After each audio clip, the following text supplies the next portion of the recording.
share screen.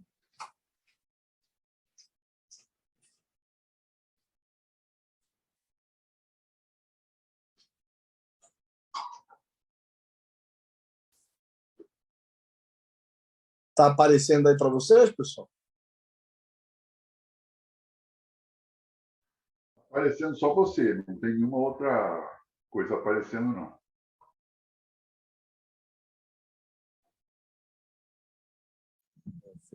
Agora sim, tá perfeito.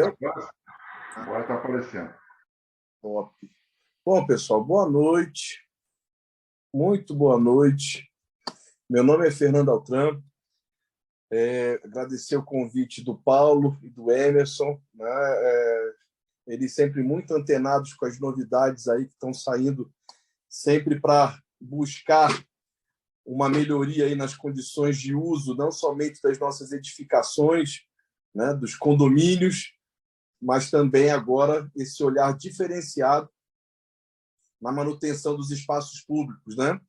Então, eu costumo fazer uma palestra a respeito de boas práticas de engenharia aplicada a condomínios, e o Paulo e o Emerson me chamaram para fazer aí fazer o paralelo do que seriam essas boas práticas dentro da visão da nova lei de manutenção, né, das nossas quadras, por meio das associações de moradores.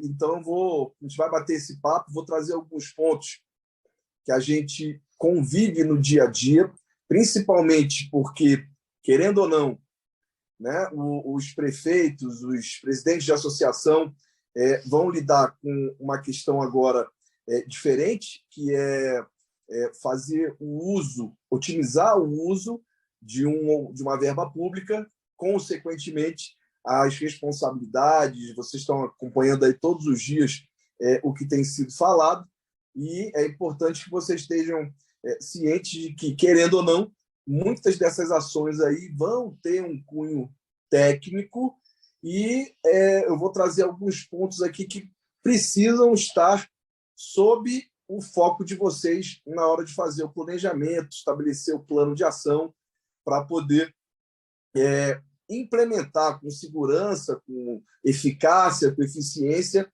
o que vocês desejam para as quadras que vocês estão, para as quadras, enfim, para as regiões, para as áreas de uso público que estão sob a responsabilidade de vocês. Eu vou me apresentar aqui rapidamente. Meu nome é Fernando Altran, eu sou engenheiro eletricista de formação e de segurança do trabalho. Eu tenho algumas pós-graduações, estou terminando o mestrado. Se o trabalho deixasse, já teria terminado, mas é complicado. Estou terminando o mestrado em arquitetura e urbanismo, né? Então tenho visto muito, tenho estudado muito algumas questões do meu dia a dia. Eu sou um profissional da área de engenharia diagnóstica, e a diagnóstica que sempre teve um olhar muito focado nas edificações, com razão, né? Esse é um movimento mundial, e eu fico feliz de ver que Brasília está nessa vanguarda. E a gente começa, os profissionais técnicos de arquitetura e de engenharia, a classe de profissionais técnicos estão começando necessariamente também a olhar para as áreas públicas, para as áreas de uso comum, enfim, para as áreas urbanas. Eu sou presidente e responsável técnico pela empresa Perícia Predial Engenharia Diagnóstica. Atuo na área de perícias judiciais há mais de 20 anos. Coordeno uma equipe de 15 engenheiros, onde a gente investe muito no perfil, né, numa abordagem multidisciplinar. Tá? Enfim, respondo pela diretoria de Relações Institucionais do Sindicato Nacional dos Peritos da Justiça. Junto com o Paulo, eu estava logo no comecinho da ABRASP, da Associação Brasileira de Síndicos e Condomínios.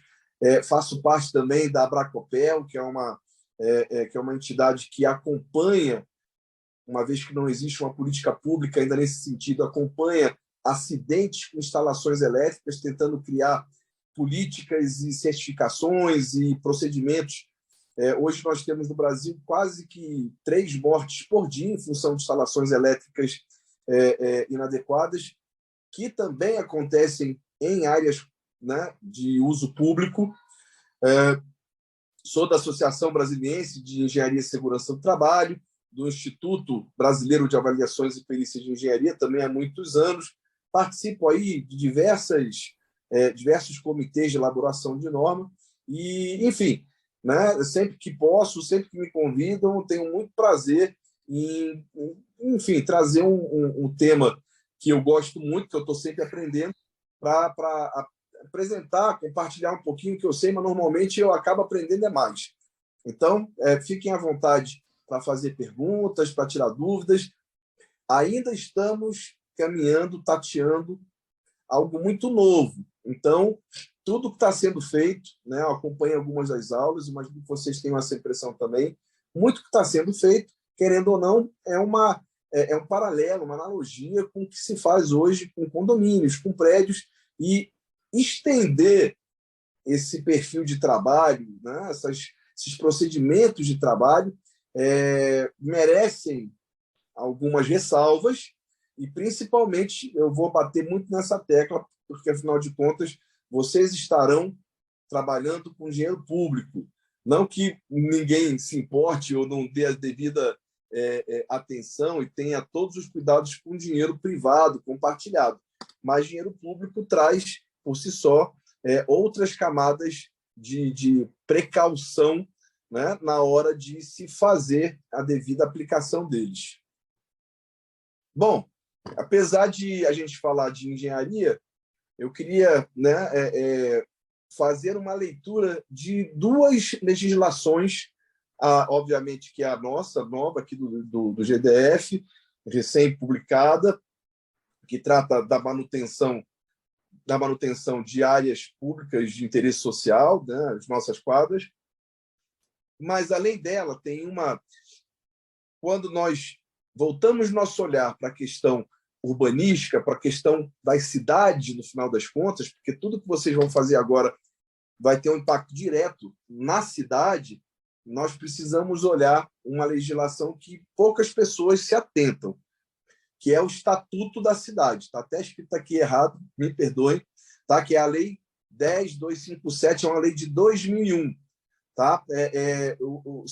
A lei é bastante extensa, obviamente, fiquem à vontade depois para pesquisar, para ler com atenção, é bem interessante.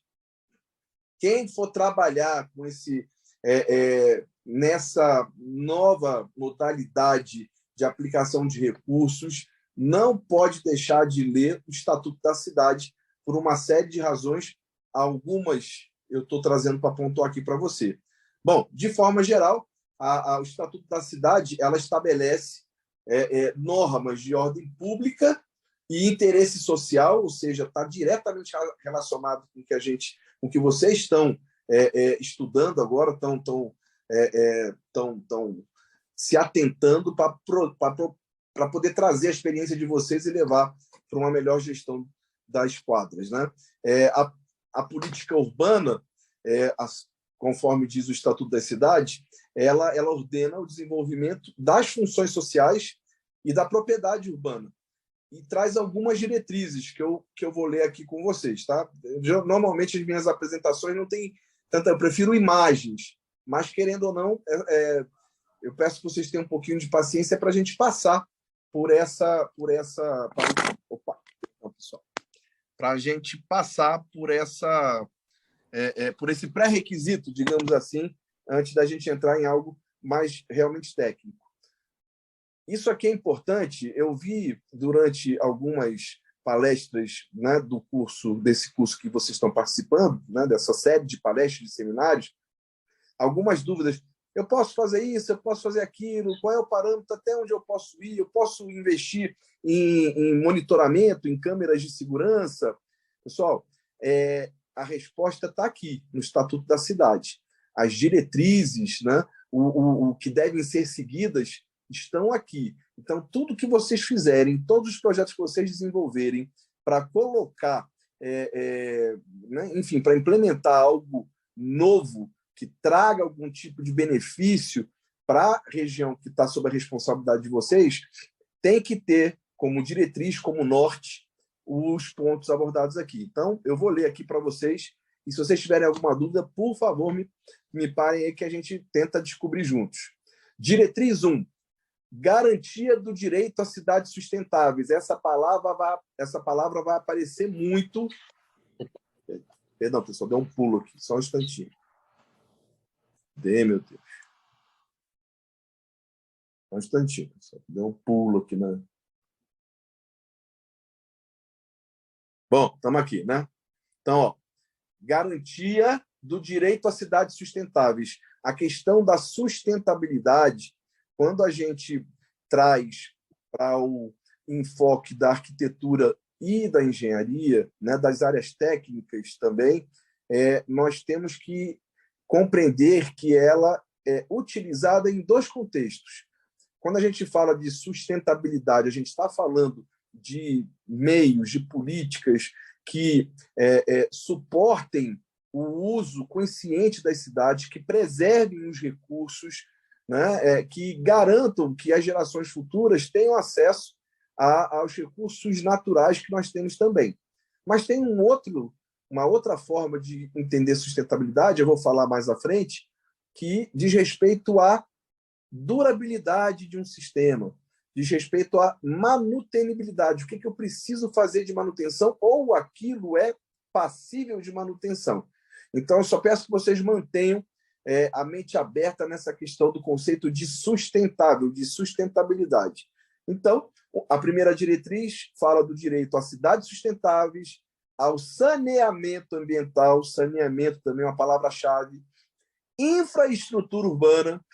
Infraestrutura é uma palavra que acaba virando um coringa, que vai permitir que vocês possam, inclusive, pensar fora da caixa. Transporte, serviços públicos, trabalho, lazer. Tudo que se faz tem que ser pensado levando em consideração que o espaço público deve obedecer, né, garantir, prover esses itens para as pessoas que fazem uso daquela área. Diretriz 2. Olha aqui, vê se isso não é familiar. Gestão democrática por meio da participação da população e de associações representativas. Ou seja, vocês, né, que estão se incumbindo aí dessa nobre missão na qualidade de presidente de uma associação ou prefeito de uma quadra, de passar com essa responsabilidade, trazer ainda maiores e melhores benfeitorias para o público que vocês atendem. Item 3, também algo que vocês já ouviram muito dentro do contexto da nova lei aqui do GDF, que é a cooperação entre os governos, a iniciativa privada e os demais setores da sociedade. 4, diretriz 4, evitar e corrigir as distorções do crescimento urbano e seus efeitos negativos sobre o meio ambiente. Olha o meio ambiente aí, de novo, voltando àquela questão da sustentabilidade. Ou seja, quando vocês passam a ser responsáveis pela manutenção de áreas públicas, vocês também têm que prestar atenção para corrigir eventuais distorções de crescimento urbano. Então, se uma determinada área, por conta do perfil de uso, por conta do público flutuante, passa a ser foco, às vezes, de interesses comerciais que podem vir a criar distorções na urbanização daquela região, é algo que vocês, né, vão ter que ter sob atenção para poder corrigir e coibir. Ok? Passando para as próximas, ainda aqui nas diretrizes, tá, pessoal? É uma listinha, mas é importante, que depois vocês vão ver que vocês estão cobertos numa série de iniciativas que vários de vocês já pensaram e se perguntam se conseguem encaixar ou não na legislação do GDF. Diretriz 5, oferta de equipamentos urbanos e comunitários. Então, assim, não tem problema, né, que o projeto seja sobre o projeto, construção, instalação de equipamentos que vão servir ali tanto para o ponto de vista urbano, né, de uso daquela área, né, como das pessoas, né, pela comunidade. 6. Ordenação e controle do uso do solo de forma a evitar. Eu trouxe 2 pontos, também é uma listinha lá, mas 2 pontos. Então, assim, o controle do uso do solo tem que evitar a deterioração das áreas urbanizadas, olha aí de novo, a poluição e a degradação ambiental. 7. Integração e complementaridade entre as atividades urbanas e rurais, tendo em vista o desenvolvimento socioeconômico do município e do território sob sua área de influência. Temos muitas cidades, muitas regiões administrativas no DF que são vizinhas ou estão inseridas num contexto que hoje já se divide entre atividades urbanas e rurais. Então, é outro ponto que quem estiver à frente, né, de coordenar essas áreas do ponto de vista comunitário tem que se atentar. 8. A adoção de padrões de expansão urbana compatíveis com os limites da sustentabilidade ambiental, social e econômica. Né? Então, assim, o padrão do que vai ser realizado tem que ser compatível e não pode ir além do que pode vir a fazer mal para...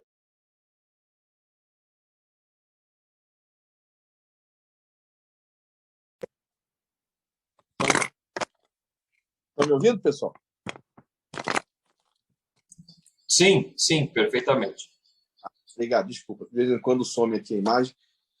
Bom, próximas diretrizes, tá? Sem deixar de contextualizar, né? Nós estamos falando das diretrizes para implementação de políticas urbanas dentro do Estatuto da Cidade, que está acima, né? Vai ser o grande norte em termos de legislação para poder balizar aí eventuais decisões que vocês venham a tomar no contexto da nova lei do GDF. Bom, próximas diretrizes. Proteção, preservação e recuperação do meio ambiente natural e construído. Então, posso investir dinheiro na preservação daquela área verde? Sim. Posso investir o dinheiro na preservação, olha aqui, pessoal, de construções que estão degradadas ou abandonadas, mas que compõem patrimônio cultural, histórico, artístico, paisagístico e até mesmo arqueológico. Então, tudo isso, né, vocês veem que é muito abrangente o que se pode fazer. Diretriz 13. Audiência do poder público. Né? Toda vez que fosse implementar algum tipo de atividade, algum tipo de empreendimento, e, dependendo do que vocês vierem a fazer, pode ter esse tipo de impacto, por meio do poder público deve ser feita uma audiência pública, né, para que se ouçam os interessados, normalmente a população que faz uso daquelas áreas de interesse social. 19ª, garantia de condições condignas de acessibilidade.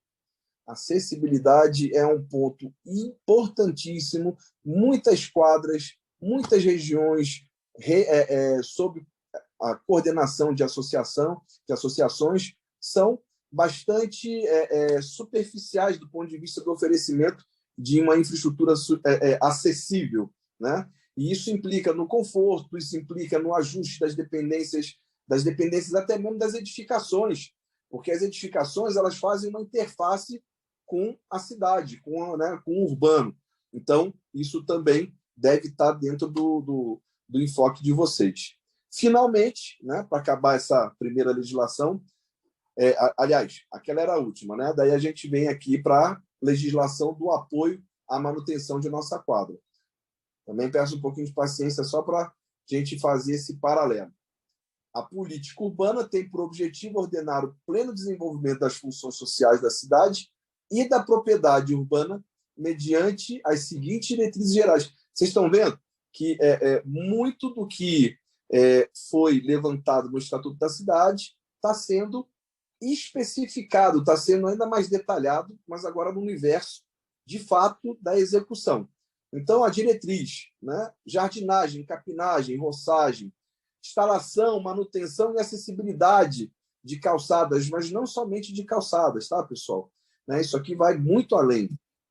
Instalação e manutenção de pontos de encontro comunitários. Um ponto de encontro implica numa edificação. Pode ser um banco, pode ser um coreto, pode ser uma construção que tem ali um abrigo para uma eventual chuva, banheiros, pode ser um local que ofereça, num ponto de encontro da comunidade, acesso à internet. Então, acaba que, em algum momento, para poder executar aquele determinado plano que vocês têm em mente, vocês vão passar aí por questões de engenharia.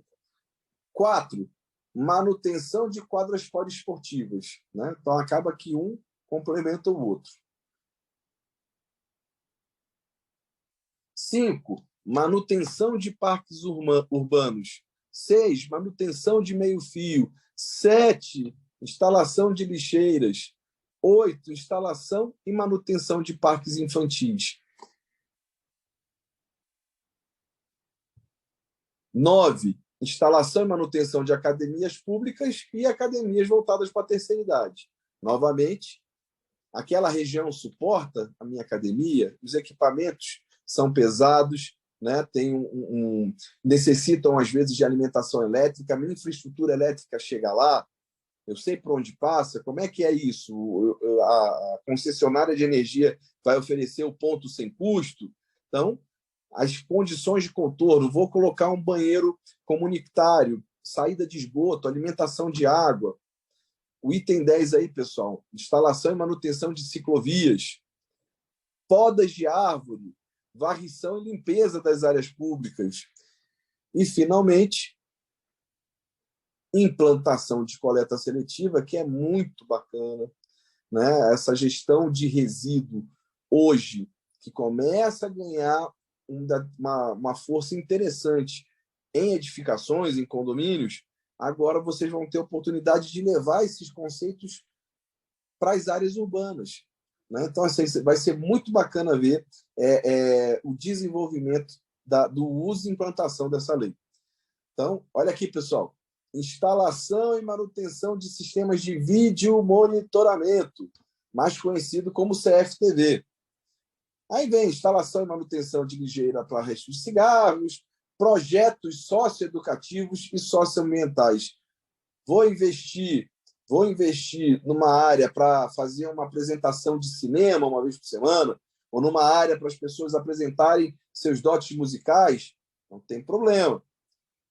Aquela área suporta uma concentração de pessoas, o ambiente é fechado, existem saídas de emergência, a ventilação é adequada, tudo isso deve ser considerado, né? Ou seja, o que eu estou querendo mostrar para vocês a legislação está dando um leque de opções para vocês muito grande. E, na grande maioria das políticas que vocês vão poder implementar, vocês vão passar por questões relacionadas à engenharia. Então, quando a gente fala de engenharia, a gente dá um salto aí, a gente sai das legislações e vai falar das normas técnicas. Eu vou apresentar para vocês 2 normas técnicas que, no meu entender, aí, de mais de 20 anos, né, aplicando, buscando conformidade, até mesmo participando da elaboração de normas técnicas, são 2 normas que foram feitas para edificações, mas que hoje já se estuda muito como estender os conceitos dessas normas para a manutenção, para a conservação das cidades. A primeira é a famosa norma de desempenho. Um breve histórico, pessoal. A norma de desempenho no Brasil era para ter sido lançada por volta de 2008 a 2010. Mas muitos debates, muitos embates, né? Interesses de algumas classes debatendo com outras, e de forma que a nossa norma de desempenho nacional ela só foi publicada em 2013. Aí vocês podem me perguntar, que diabo é desempenho?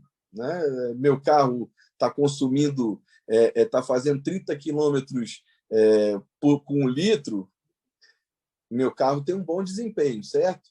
Mas quando a gente traz o conceito de desempenho para edificação e agora para a quadra, eu estou falando do seguinte, e aqui eu trouxe um gráfico para mostrar para vocês claramente o que é o desempenho. Essa curva aqui, pessoal, vocês têm um pouquinho de paciência comigo. Engenheiro sem norma, sem gráfico, é um zero à esquerda. Então, mas é bastante interessante. Essa reta aqui, né, ela é o nível de desempenho. Se um sistema está funcionando com baixo desempenho, um nível mínimo de desempenho ou um alto desempenho. Então, vamos fazer uma simulação aqui prática. Você, na qualidade de prefeito da quadra, resolve instalar um local para as crianças poderem estudar, inclusive com acesso à internet. Então, é uma série de itens que vocês vão ter que coordenar, e quando foi inaugurado, o desempenho dos sistemas está lá em cima, está lá no alto. Um sistema elétrico, um equipamento, a própria edificação, tudo que é utilizado, a gente pode chamar aí de sistema, né? Que está funcionando, que está operacional para poder permitir o uso adequado da edificação e agora também das quadras. Então, um determinado sistema que começa lá em cima, o desempenho ao longo do tempo vai caindo. Normal, não é, pessoal?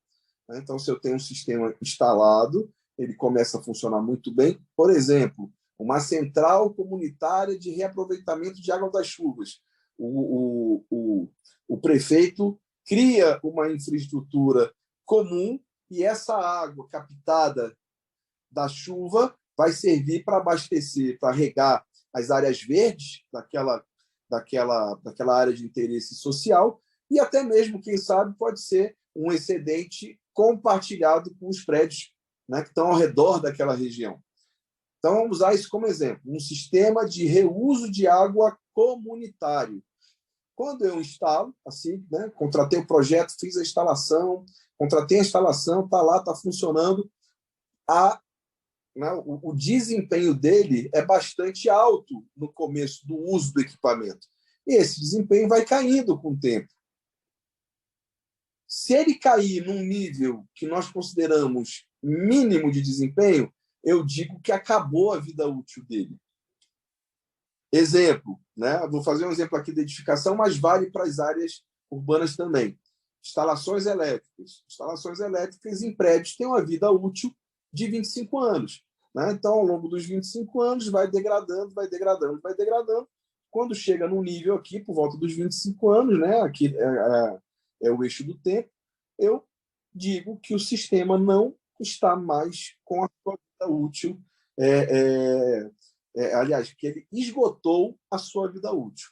Então, eu não utilizo. No Brasil, nós não temos essa cultura. É muito comum a gente ver sistemas elétricos prediais com 30, 35, 40, até mais anos. E o risco de ter um sistema com desempenho abaixo do mínimo, no caso de instalações elétricas, é poder acabar tendo um consumo maior do que estava previsto, ou criar possíveis focos de incêndio, e, consequentemente, isso tudo acaba sendo uma responsabilidade de quem está gerindo. Se eu trago isso para a quadra, iluminação pública, alimentação elétrica de enfeites de Natal, alimentação de equipamentos de ginástica utilizados comunitariamente, tudo isso a gente consegue fazer um paralelo e dizer que, se não cuidado, acaba a vida útil e aí você está numa região de risco. Agora, você começa aqui com alto desempenho e vem utilizando. Se periodicamente, por isso que é a cada ciclo, periodicamente eu promovo a manutenção daquele equipamento, daquela área, daqueles sistemas, eu elevo o desempenho, né, para um nível mais alto, que jamais vai ser igual ao original, obviamente, mas ele aumenta para voltar a ser utilizado. Ao fazer isso, está mais do que comprovado, tanto academicamente quanto na prática. Os ciclos de manutenção preventiva, estendem a vida útil de um determinado sistema, de um determinado equipamento, de uma determinada área, às vezes por mais de 50%. Então, olha só, pessoal, nós estamos falando o seguinte: para ter algo que vai ser duradouro, que vocês vão empregar um recurso, não é só especificar, não é só comprar, é também manter. É também manter. Provavelmente, muitos de vocês já tiveram a experiência de ser síndicos, né? Que é um desafio diário. A função de vocês agora, levada para essa responsabilidade de manutenção, por isso que eu estou trazendo o termo, porque na lei está falando manutenção das áreas de interesse público. Então, não basta comprar, executar, instalar. A palavra-chave dessa metodologia é manter. E quando a gente está mantendo, a gente está preservando o desempenho. Então, tudo está interconectado. Esse gráfico aqui, pessoal, quando a gente vai estudar a norma de desempenho, ele tem 3 eixos. 3 eixos. Esses eixos da norma de desempenho, eles foram aproveitados também na norma de inspeção predial. Hoje, toda vez que quando eu vou, né, minha equipe vai fazer um laudo técnico de inspeção predial, nós temos que nos balizar nesses 3 eixos, que são segurança, habitabilidade e, olha o nome danado aqui de novo, sustentabilidade. Só que a sustentabilidade aqui, do ponto de vista do desempenho, da norma de desempenho, ela não está tratando da preservação do meio ambiente, dos recursos naturais, né? Ela está falando da durabilidade daquele sistema, daquele prédio, daquela quadra, da manutenibilidade, o que é necessário fazer, o que eu preciso conhecer de manutenção para manter aqueles sistemas funcionais. E tem aqui também a adequação ambiental, né? Até porque não faria sentido ser diferente. Quando eu falo de habitabilidade, olha só, pessoal, isso aqui é para prédio. Estanqueidade, característica do prédio de não permitir entrar água, infiltrar, né? Fachada, cobertura, impermeabilização, etc. Eu tenho que me preocupar com isso quando eu estou falando de uma área de interesse social? Sim, imagina, porque se eu não pensar nisso e o ciclo de chuva daquela área for intenso a cada ano, eu posso estar criando áreas de empoçamento, levar a risco, né, das pessoas que estão transitando por ali, dos animais que fazem uso daqueles espaços, jogando fora, às vezes, um recurso público que foi destinado. Então, é muito importante que eu, dentro do caráter da habitabilidade, eu lembrar que a habitabilidade não é só de prédio, a habitabilidade também é da cidade, do ambiente urbano, aonde está inserido aquele prédio. Desempenho térmico, acústico e lumínico. Isso vale para as áreas comuns? O que vocês acham? Lógico que sim, né? Porque imagine o seguinte: uma quadra sem desempenho lumínico, ou seja, escura, é algo de interesse social? Não é, né? Uma quadra onde tem um ambiente que gera muito ruído e afeta os prédios vizinhos, é algo que precisa estar sendo observado? Sem dúvida alguma. E pode ser, né, extrapolado esse conceito do prédio para a cidade. Aqui, ó, saúde, higiene, qualidade do ar. Quantas quadras eu conheço que o prefeito tira um suor danado para poder educar as pessoas que têm que coletar os dejetos dos seus bichinhos? Não entra na cabeça das pessoas, né? Mas, novamente, esse item que é da norma de desempenho voltada para edifícios é plenamente passível de extrapolação para as áreas comunitárias. Aqui, pessoal, funcionalidade e acessibilidade, conforto tátil, visual e antropodinâmico, ergonomia. Não é porque está em céu aberto, não é porque é uma área comum que nós não temos a obrigação de criar, instalar e manter estruturas que tenham função, que agreguem valor, que sejam acessíveis, que qualquer pessoa possa fazer uso, que tenha um conforto de tocar e não machucar, e saber o que é, e ter a linguagem braille. Tudo isso entra aqui no conforto tátil, visual e ortopodinâmico. E eu deixei por último, mas obviamente a mais importante, que é o pilar da norma de desempenho, que trata de segurança. E aí ele divide, né? De novo, quando a gente fala de prédio: segurança estrutural, segurança ao fogo, segurança no uso e operação.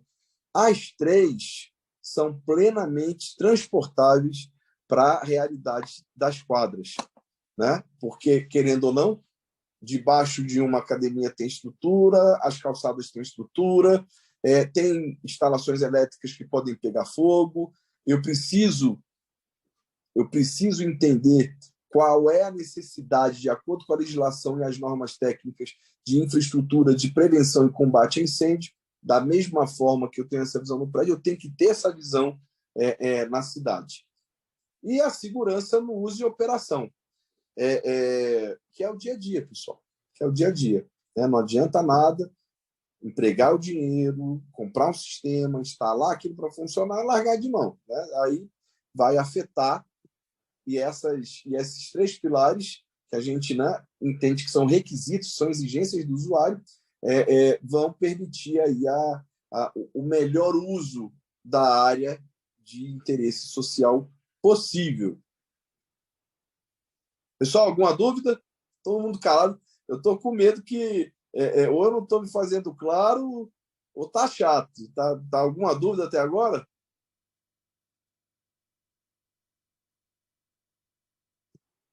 Então, vamos em frente.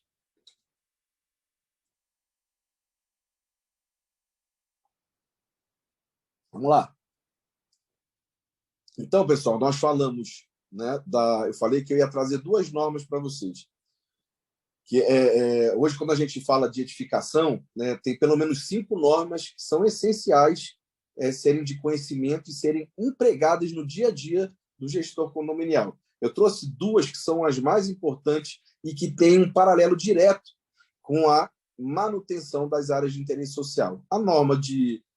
Cadê você? Cadê você? A primeira foi a...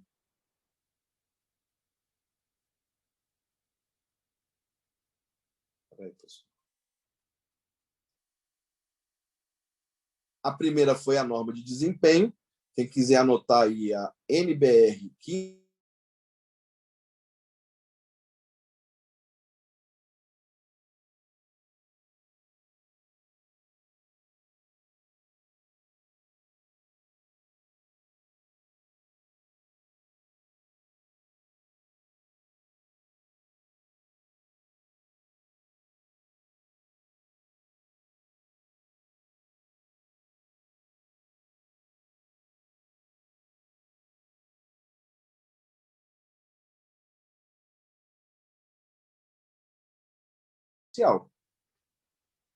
Ok? A responsabilidade, até porque você precisa fazer a manutenção para preservar a garantia. E se você não faz, eventualmente tem um problema, primeira coisa que, se você for cobrar a garantia, a primeira coisa que o cara vai enfiar foram feitas as manutenções?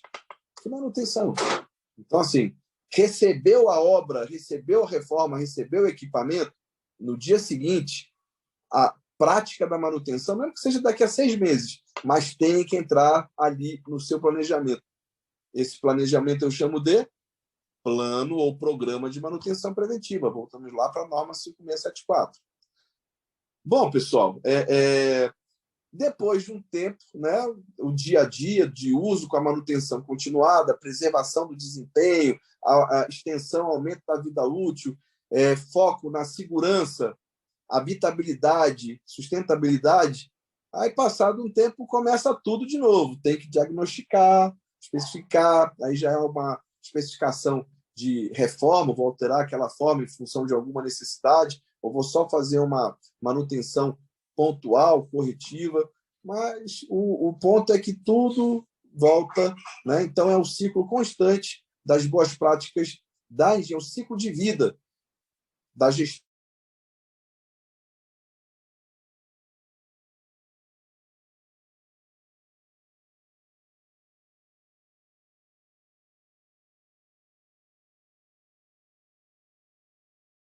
foco na segurança, habitabilidade e sustentabilidade, é porque a única e melhor sempre solução é prevenção. Prevenir, investir dinheiro na prevenção é algo extremamente inteligente.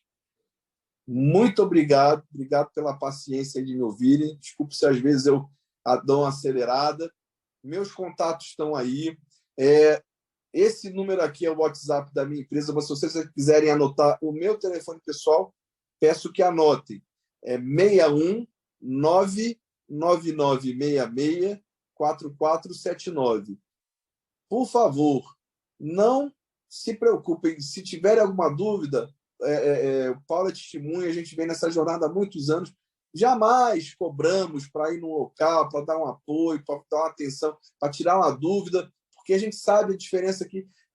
É verdade que nós estamos caminhando aqui, tateando numa seara nova, mas eu tenho lá na minha equipe todas as habilitações de engenharia, então, assim, muita coisa eu não sei, mas assim, a gente vai buscar quem sabe, ou vai aprender, vai ler e aprender, mas o mais importante, não fiquem em dúvida, não fiquem com dúvidas, e tenham em mente que buscar uma conformidade técnica está alinhado com as boas práticas de engenharia se o caminho das melhorias e o caminho principal e obrigatório das manutenções passarem pela construção, por instalações, por sistemas, né, com tecnologia embutida, e até mesmo a preservação ali do meio ambiente, tudo isso, né, vai estar sob o enfoque dessas normas que a gente conversou, desses pilares aí da segurança, habitabilidade e sustentabilidade, e precisam de um olhar diferenciado de vocês.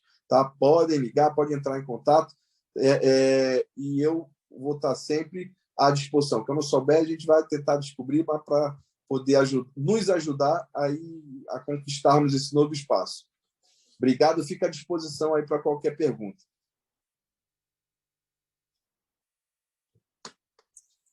Tinha a pergunta da Leia. Acho que ela está de mão levantada aí. Opa!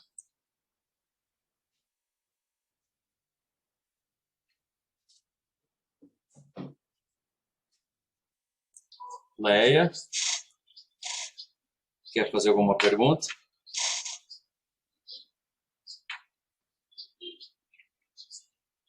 Não apavorei vocês não, né, pessoal? Acho que não. Ela levantou sem querer. Então tá bom. Então, já que ninguém pergunta, eu vou fazer uma pergunta que foi recorrente em alguns outros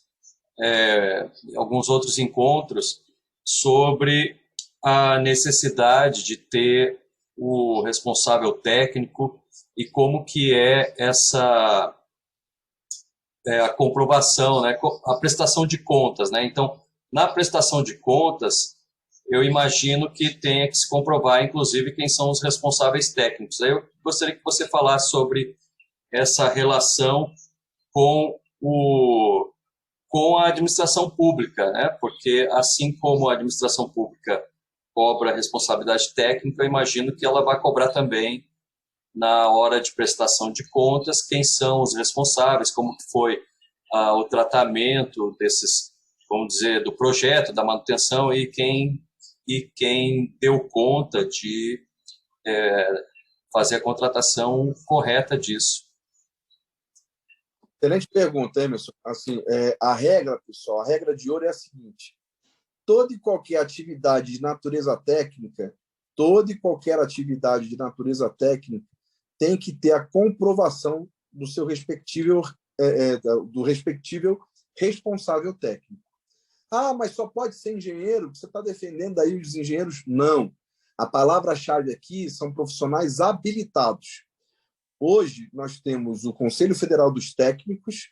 Então, o técnico está inscrito no Conselho Federal dos Técnicos, ele é um profissional habilitado, ele tem ali a gama de serviços pelos quais ele pode se responsabilizar. O arquiteto inscrito, regular, no Conselho Federal de Arquitetura, tem as suas atribuições. O engenheiro, idem. Vou dar um exemplo. Um dia desse, né, não era para uma área de uso social, de interesse social, era para um prédio. mas um cliente nosso perguntou: eu recebi uma proposta para fazer aqui um controle de pragas do prédio, mas o responsável técnico é um farmacêutico. Opa, farmacêutico? Não sabia que farmacêutico tinha habilitação para se responsabilizar pela atividade técnica de controle de praga. Aí eu botei minha equipe para fazer o dever de casa, fomos ao site do Conselho Federal de Farmácia e eles haviam aprovado essa nova atribuição para os profissionais de farmácia. Então, assim, do ponto de vista legal e técnico, o farmacêutico agora pode se responsabilizar tecnicamente. Então, ela pode contratar por um preço melhor profissional que vai se responsabilizar.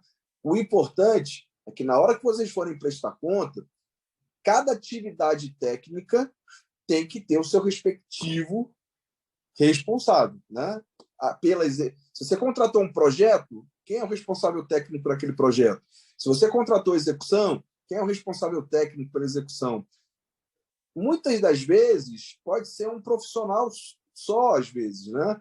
Que vai fazer as instalações elétricas, hidrossanitárias, a parte civil, né? Um profissional técnico, de arquitetura, de engenharia, assina, às vezes, um conjunto de serviços de atividades técnicas. Não precisa contratar 1 milhão de profissionais, mas tudo vai depender daquele planejamento prévio. E puxando a sardinha para a minha brasa, um fator essencial é o diagnóstico.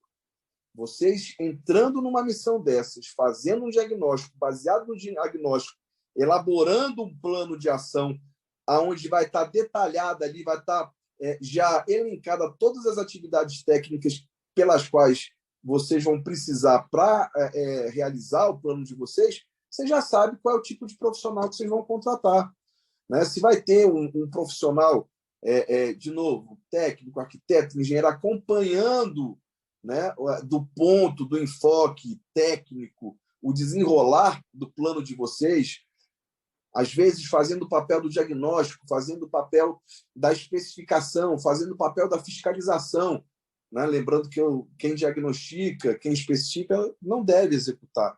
Mas o profissional que está ali acompanhando o dia a dia assim como é importante garantir e acompanhar a regularidade fiscal, da onde está gastando, da onde está o recibo, pegou a nota fiscal, não pegou, é tão importante quanto esse acompanhamento de regularidade, de conformidade técnica. Eu gostaria de fazer uma observação aqui. Posso? Meu nome é Castilho. Você falou uma coisa aí, chamou atenção para o diagnóstico. Eu acho que isso é fundamental, porque para diagnosticar também tem que ser técnico. Quer dizer, não é o prefeito ou o presidente da associação que vai chegar assim: bom, vou fazer o diagnóstico. Não vai fazer nada, não. Vai contratar alguém que saiba fazer. Isso é muito importante deixar claro, na minha opinião. Acho que nós estamos aprendendo aqui nesse curso, e queria aproveitar a oportunidade e parabenizá-lo por essa sua apresentação de hoje. Acho que foi extremamente ilustrativa. Parabéns, foi muito útil. Eu acho que nós temos que estar muito atento para isso. Quer dizer, nós temos aqui um papel aglutinador. Nós não somos técnicos para fazer nenhum diagnóstico, fazer projeto. Nós temos que estar muito atento a isso, para buscar profissionais qualificados e capacitados para fazer isso. E aí, agora, eu, de novo, me volto lá para o Paulo.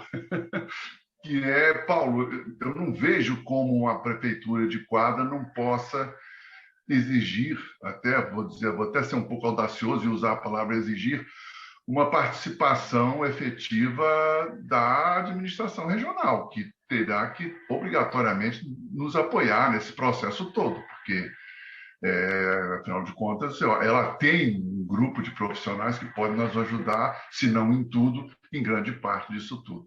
Bom, era isso que eu queria dizer. Muito obrigado. Mais uma vez, parabéns, Fernando, pela sua apresentação. E você está corretíssimo, né? Vocês estão atuando aí como gestores.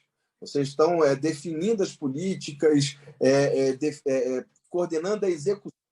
Vocês não têm a obrigação de ser contador, de ser advogado, de ser engenheiro, de ser técnico, enfim.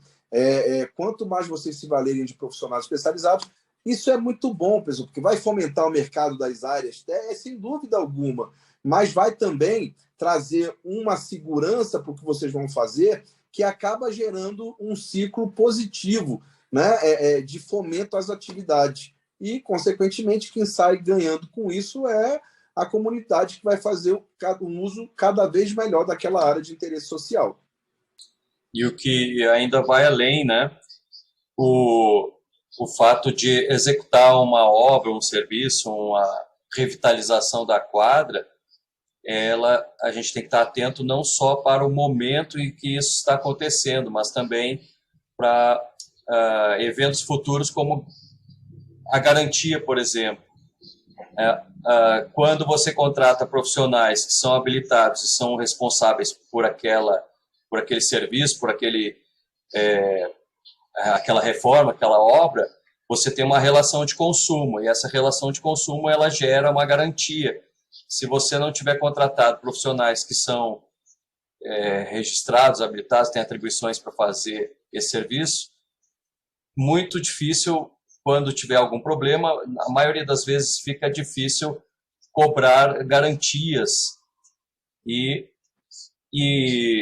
comprovar, então, a partir dessas garantias, né, o desempenho dessa obra, desse sistema que foi reformado, porque ele tem uma duração, tem uma durabilidade, e esse serviço ele tem que atender os mínimos requisitos de durabilidade de vida útil. E aí, se você não contratar um profissional habilitado, uma empresa que esteja registrada em conselho e tudo, fica mais difícil requerer direitos posteriormente com relação às garantias.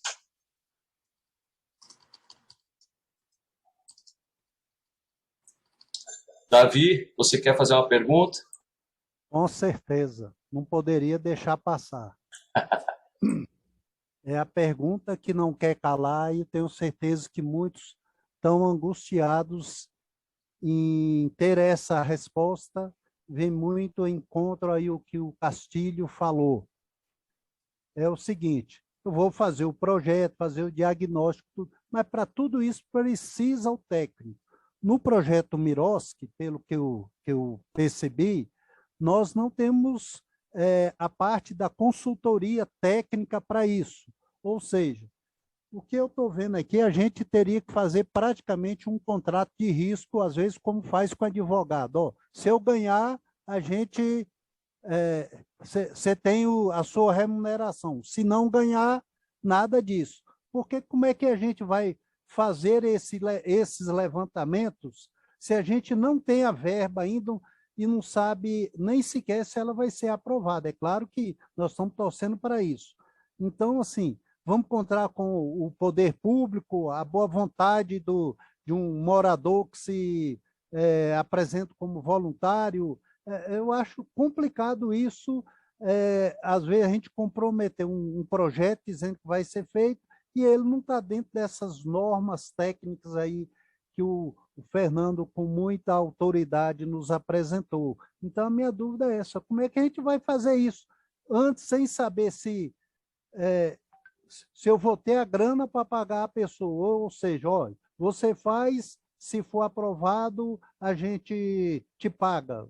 Isso está previsto no projeto também?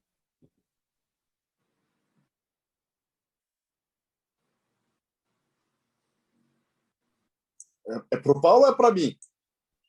Pode ser para os dois. Eu tenho certeza que o Emerson também coçou a língua aí. Olha só, David ou Davi? Davi? Davi, assim, como eu falei, estamos tateando aí numa área nova. Eu vejo da seguinte maneira, cada vez mais se explora o uso das áreas comuns. E quem sustenta hoje as áreas, né, de interesse, as áreas urbanas ali, as prefeituras no dia a dia, são os prédios ao redor.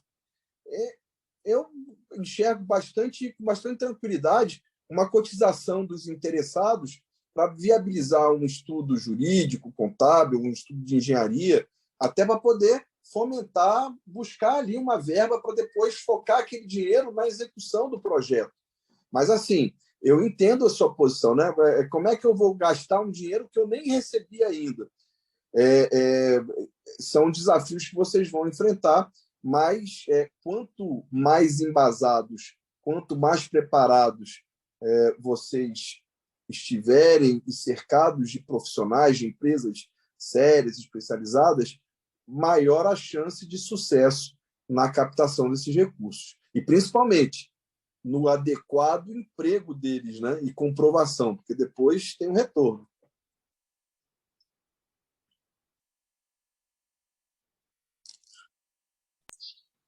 Vamos aguardar o que vai dar aí, mas realmente é um desafio brabo, isso aí.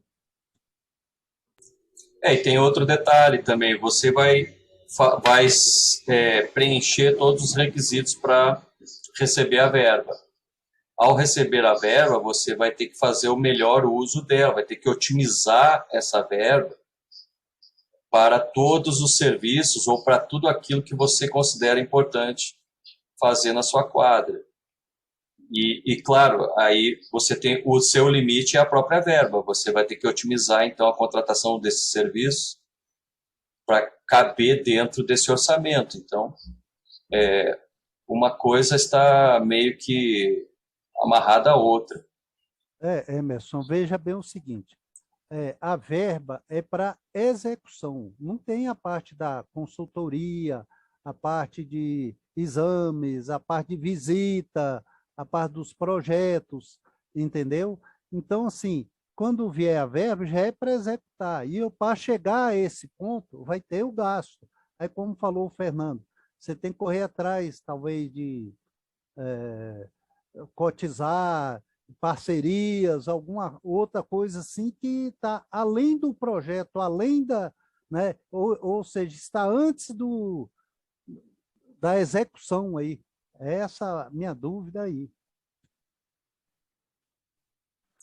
Sou eu que não vou falar. E pegando o gancho aí do Davi, temos que levar em consideração também o seguinte: todos nós aqui já fomos síndicos em algum momento, ou vivenciamos um pouco o negócio de condomínio, mas é uma coisa completamente diferente. Mexer aqui no hall do meu prédio é uma coisa, mexer na área pública é outra. O nível de responsabilidade é monstruosa. Então, nós estaremos pegando recursos públicos, como falou o doutor Fernando, e ainda por cima aplicando numa área pública. Quer dizer, o nível de responsabilidade, sei lá, multiplica, sei lá, por quantas dezenas de vezes. É muito diferente de eu aqui resolver botar uma escadinha na piscina da minha cobertura. Que eu preciso de um técnico, preciso de alguma coisa, eu preciso. Mas é um outro nível de responsabilidade. A coisa fica bem mais séria, vamos dizer assim, não sei se a palavra seria essa, mas o nível de responsabilidade passa a ser muito grande. Portanto, ter parcerias e ter apoios institucionais de pessoas e de instituições que possam nos dar essa cobertura é fundamental. Né? E aí o Davi tem razão, ele tem uma coisa anterior à apresentação, inclusive, do projeto. Eu vejo essa nossa quadra aí, tem uma fase inicial, eu vejo em 3 etapas. A primeira etapa, você vai responder 3 perguntas: o que vou fazer, por que vou fazer e como vou fazer. Somos nós que temos que fazer isso. Nós, que eu digo o seguinte, isso é antes ainda de apresentar o plano de trabalho. Eu tenho que responder essas 3 perguntas para então fazer um plano de trabalho, para então apresentar. E essas 3 perguntas são perguntas que estão relacionadas com o bem público, com a área pública. Ou seja, o nível de responsabilidade é monstruoso. Portanto, apoio institucional de instituições públicas como a administração regional, que eu acho que, no meu entendimento, não pode ficar fora de um projeto desse de jeito nenhum. Eles têm pessoas técnicas para isso, eles têm departamento técnico para isso, tem gente qualificada para nos apoiar nisso, mas, de qualquer maneira, você vai precisar, como o Davi está falando, de gente com qualificação, até porque nós estaremos nos envolvendo com um patrimônio público, com área pública. Não é o quintal da minha casa, é o quintal da sociedade, é o quintal da comunidade. É uma coisa muito mais séria, muito mais com grande responsabilidade. Era isso que eu queria falar. Obrigado. Se o Fernando me permite, eu tenho uma sugestão, né? Como ele mesmo apresentou agora, hoje à noite aqui, foi dito, né, durante a palestra do Fernando. Nós estamos construindo isso, tudo é muito novo. E nesse momento, todos nós somos sociedade e estamos tratando, então, tendo essa relação mais próxima com o ambiente público.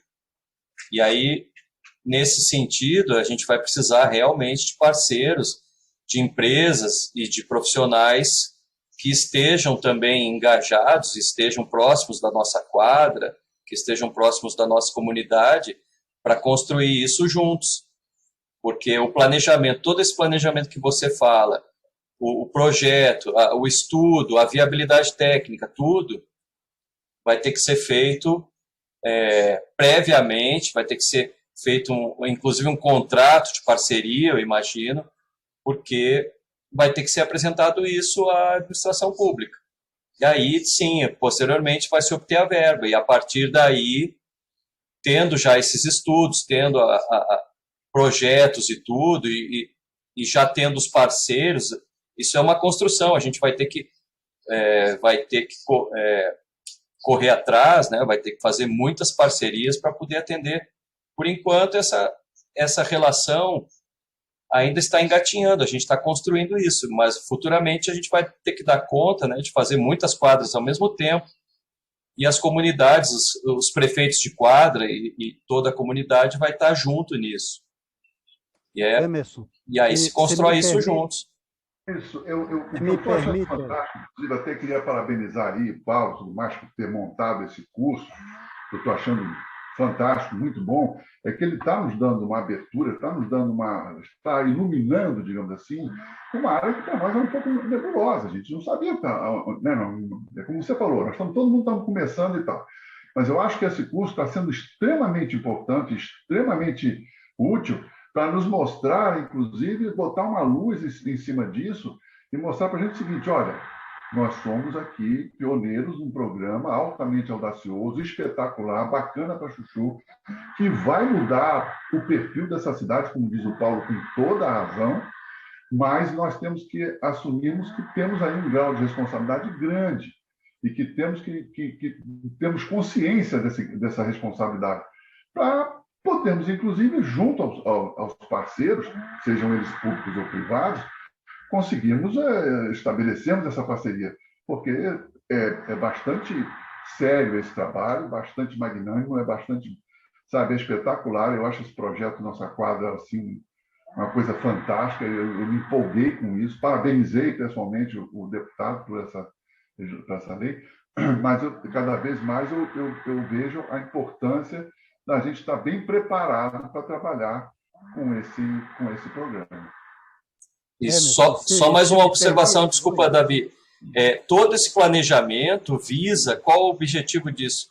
É justamente evitar desperdício. Se você tiver um bom parceiro para fazer esse planejamento, fazer projeto, fazer o estudo, você muito provavelmente tem maior chance de êxito e menor probabilidade de desperdício do recurso. Eu queria só falar uma coisa a respeito da ação que a gente pode tomar independentemente do técnico. Vou dizer a minha e, de repente, pode servir para outros. O plano piloto é bem planejado, né, com todos os problemas, tudo aí. Então, a primeira ação que eu estou fazendo é ir na administração, pegar uma planta do que é previsto na minha quadra.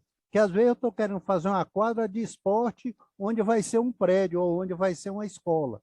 Então, a primeira coisa é ir lá, saber, ó, aqui está previsto uma quadra, aqui está previsto um campo, que às vezes onde tem um campo tem a quadra, ou está tudo errado e você vai gastar um técnico e a coisa nem pode, nem vai fluir porque vai ser indeferido porque não tem previsão para aquilo, porque nós também somos, né, como diz assim, tem essa questão da proteção aí do aspecto, como é que chama, a cidade tombada. É isso aí que eu queria falar.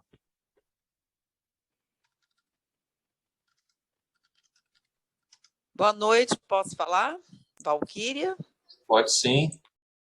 Ah, sim. Boa noite, obrigada. Aí a palestra é muito esclarecedora, enriquecendo aqui, ou enriquecendo, ou seja, trazendo conhecimentos, porque não é nem enriquecendo, tá? É trazendo para mim, né?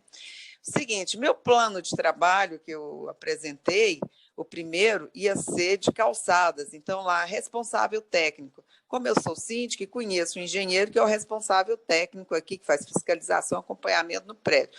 Conversei com ele, você topa ser, mas quando a gente for fazer, aí, se sair o recurso, vai ser pago. Aí ele falou, topo. Então, eu coloquei o nome dele e tudo, e dentro dos objetivos punha lá contratação do responsável técnico para acompanhar e tudo mais. Eu expliquei, está lá o nome dele, mas ele vai ser contratado com aquele recurso. Só que aí, como nós recebemos aqui a ajuda de um parlamentar, não fizemos, não vamos fazer, e também o recurso não dava para suprir as nossas necessidades, os 100 mil.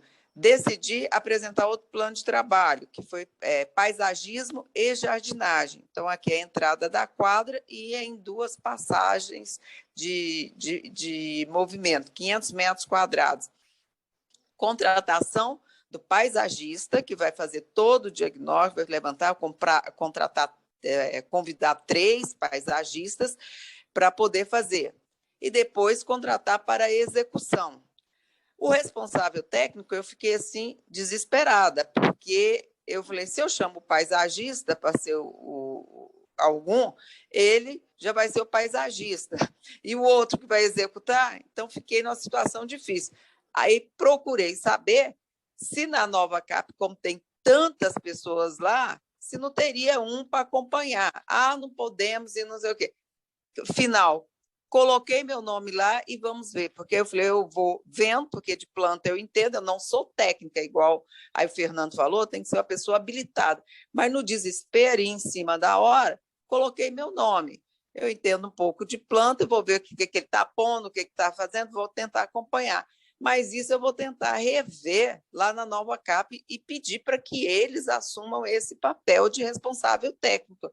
Já estamos poupando trabalho da Nova Cap, de não fazer jardinagem, de não fazer plantar nada aqui, e não poder um funcionário vir acompanhar, então ia ser um absurdo. Mas, como eu tinha que fazer, fiz dessa forma. Então, foi a minha experiência. E está lá o meu plano de trabalho, já foi entregue, e está dessa forma. Olha, tem uma sugestão agora me ocorre que a própria administração pública ela promove eventualmente algum concurso de como foi, por exemplo, aquele concurso das passarelas do eixo W, né, do eixão, que foi feito um concurso, então várias empresas de arquitetura, engenharia participaram para fazer o esboço, um desenho de como seria a revitalização das passarelas. E aí ganhou lá uma empresa um escritório de arquitetura de Curitiba, se não me falha a memória. Até hoje não fizeram nada, mas eu sei que promoveram o concurso e a partir disso vai surgir, eu imagino que se você colocar no seu edital lá e fizer um anúncio que tem a necessidade de fazer um projeto paisagístico, né, com determinadas características, né, originais da sua quadra, muito provavelmente vão aparecer muito mais interessados do que os interessados na Nova Cap. Então, eu imagino que isso seja uma forma de promover, inclusive, de melhorar também a publicidade da Lei Nossa Quadra, ajudar a publicizar essa lei para que todos fiquem sabendo como ela funciona. A gente vai contratar, vai convidar os paisagistas para apresentar o projeto. Eu estava falando do responsável técnico. E aí até eu lembrei depois que o meu antecessor aí que falou, que não foi você, Fernando, foi um também que está assistindo, um colega aí, não sei se é prefeito ou é presidente de alguma associação, acho que o nome é Davi, ele estava falando de saber o que tem na quadra. O CCAS, aqui na Asa Sul, ele já há algum tempo forneceu para cada quadra tipo um croquis do que tem na sua quadra. Aqui, por exemplo, nós já pedimos destinação onde que é um jardim de infância, porque já levamos ao conhecimento da Secretaria de Educação se tinha interesse, falou que não tem interesse, que não tem demanda para a construção mais de escola aqui no plano piloto. Então, 2 lugares aqui que nós temos de escola, nós já pedimos a destinação para a quadra. Então, para quem não tem, o CCAS tem essa... Tinha, né? Eu não sei, era na época do Daldegan, então ele passou para as prefeituras que tinham interesse sobre a quadra, o que tem na quadra, o que não tem, tá bom? Então, se alguém quiser, se for aqui da Asa Sul, o CCAS tinha antigamente. Vou ver se o CCAN também tem. De repente, vai nos servir. Obrigado aí, Valquírio. E tem todas as questões também, né, do tombamento, os gabaritos, normas de gabarito que tem que ser seguido, mas isso o profissional, as empresas, os profissionais geralmente prestam atenção quando se trata de plano piloto e algumas quadras, outras regiões administrativas também têm, então isso Pessoal, é praticamente pré-requisito. Pessoal, boa noite, tudo bem com vocês? Estão me ouvindo? Sim. Sim, né? O professor Fernando Altran teve que sair, acho que ele tinha outra reunião agora, mas acho que a aula de hoje foi isso, né? Então, assim, muito obrigado a todos pela participação, pela presença. Sexta-feira, né, temos aqui ainda 18 pessoas participando com a gente. Acho que isso é extremamente importante. Agora, com relação à sua questão, Valquírio, que você falou lá, uma coisa que podia resolver rapidamente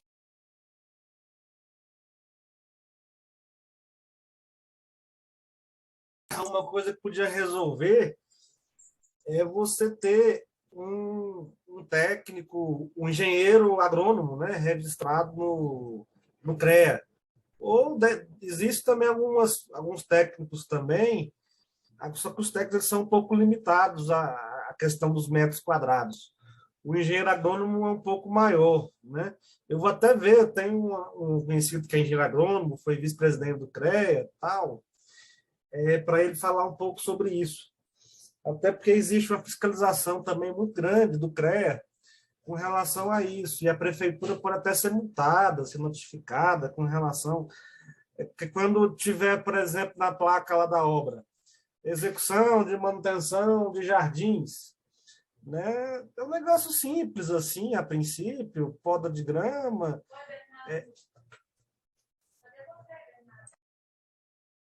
etc. Poda de grama, essas coisas todas. Então, assim, eu vou ver se eu trago esse engenheiro agrônomo também, para poder falar um pouco sobre as normas do CREA e para poder dizer um pouco sobre o caminho. Né? Mas, no mais, é isso. Muito obrigado. Estou aqui em casa hoje de Covid, né? Aqui sofrendo um pouquinho de febre, garganta ruim e tal, mas é isso. Né? A medida também... Eu acredito que seja a medida das placas de obras públicas, a mesma medida, né? Tem que ver no manual de redação do GDF, manual da marca do GDF, que tem lá os tamanhos das placas, tal. Pode ser, lá eles têm também o tamanho da placa de acordo com o valor da obra. Então, por exemplo, eu vou te dar um desafio aqui para o nosso presidente Emerson Torma, da Socindicos, para ele poder olhar lá o manual, de repente fazer até uma palestrinha para a gente na segunda-feira sobre esse manual, sobre o que ele diz, como é que é, porque deve ter, eu acredito que uma obra de 100 mil é diferente de uma obra de 2 milhões, que é diferente de uma obra de 50 milhões. Deve ter um tamanho, assim, obra até R$1 milhão, deve ser um tamanho X, menorzinha, né? Acima de 1 milhão, de 1 a 10, tamanho Y, um pouquinho maior. E acima de 10 milhões deve ser uma placa maior. Não sei se tem essa regra. Pode ter, como não pode existir. A gente vai lá no decreto lá, que é um decreto de 2019, que cria o manual da marca do GDF. E aí tem uma outra questão importante, mas, de qualquer forma, a placa ela é informativa. Porque nós estamos chegando, se tiver na época da execução, no período eleitoral, a marca tem que ser tampada, se eu não me engano, pela lei eleitoral, tal, etc. Né? Mas aí tampa com adesivo, alguma coisa assim, e depois tira de novo. Entendeu? Não a placa toda, só onde tem a marca do GDF, etc. Mas as informações da hora pode manter. Então é isso, pessoal. Muito obrigado. Eu vou ver se eu organizo para segunda-feira esse rapaz do CREA. E o Emerson, se puder falar também segunda-feira sobre o manual da marca, ele também é jornalista e tal, dar uma estudadinha sobre isso. Tá legal, ótimo. Então, obrigado, na segunda-feira, nós nos reencontramos. Uma boa noite a todos. Seguinte, segunda-feira, eu vou logo anunciar que nós vamos entregar os diplomas para vocês. Eu queria que vocês falassem comigo no WhatsApp, no privado, né? Na hora do curso meu, eu já vou entregando para vocês durante o curso, rapidinho, virtualmente. E aí, se vocês quiserem receber depois impresso também, a gente marca aí um dia, esperar passar mais uma semana e tal, essa onda dessa Covid, a gente marca para entregar para vocês impresso lá no gabinete do deputado, tá bom? Aí o deputado entrega para vocês. Eu quero ver essa turma toda, ué. Eu quero ver a pessoa, sim. Quero ver a cara de vocês dois, de todos vocês que estão aqui com a gente. Então, hoje eu não vou mostrar minha cara aqui, não. A cara está feia, rapaz, estou vermelho. Vê-los todos pessoalmente lá no gabinete para receber isso. Sim, nós vamos marcar. A gente entrega já impresso para poder facilitar PDF, para facilitar a vida de vocês, para que vocês já possam fazer o processo de vocês lá, do nossa quadra, tal, o plano de trabalho, etc. E aí a gente vai marcar. Não, nós vamos encontrar muito ainda, pode ficar tranquilo, isso é uma questão de tempo. Então é isso, gente. Um abraço. Valeu. Boa noite para vocês. Bom final de semana. Boa noite. Vai te cuidar, amigo.